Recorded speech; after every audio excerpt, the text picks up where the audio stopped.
দেখুন ঈশ্বর আপনার ও আমার বিষয়ে কি বলছে। তিনি গীতে মানে যিশায় 42:6 পদে বলেছেন, আমি সদাপ্রভু ধার্মিকতায় তোমাকে আহ্বান করিয়াছি। দেখুন এটা কত গুরুত্বপূর্ণ।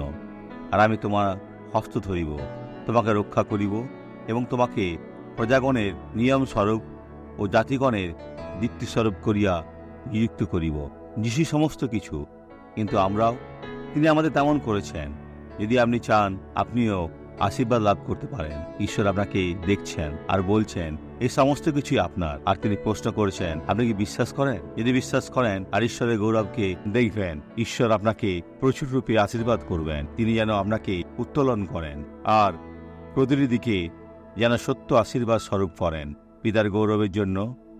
এটাই আমার প্রার্থনা। আসুন এই সাক্ষ্যটি দেখি। আমার যন্ত্রণা একটা বড় হার্নিয়ার মতন। আপনার হার্নিয়া রয়েছে? একটা বড় হার্নিয়া। এটা কি কষ্ট দিত? পায়ে খুব কষ্ট দিত।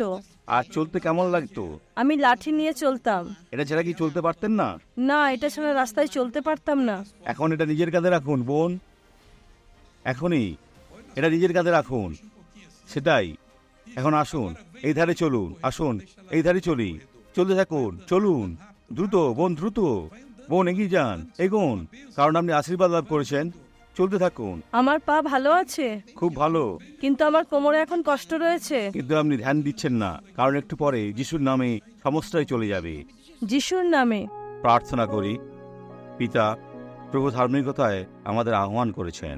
পিতা ঈশ্বর, আমরা তোমার ন্যায়ের দূত, কার্যকারী, আর এখন সেটাই করব। মুক্ত, সুস্থ ও পরিবর্তন করব।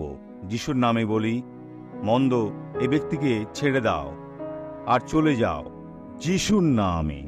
আর আপনি বলুন, যিশু ধন্যবাদ, আমি নিজের আশীর্বাদকে পেয়েছি। ঈশ্বর আশীর্বাদ করুন আর দিন শুভ হোক।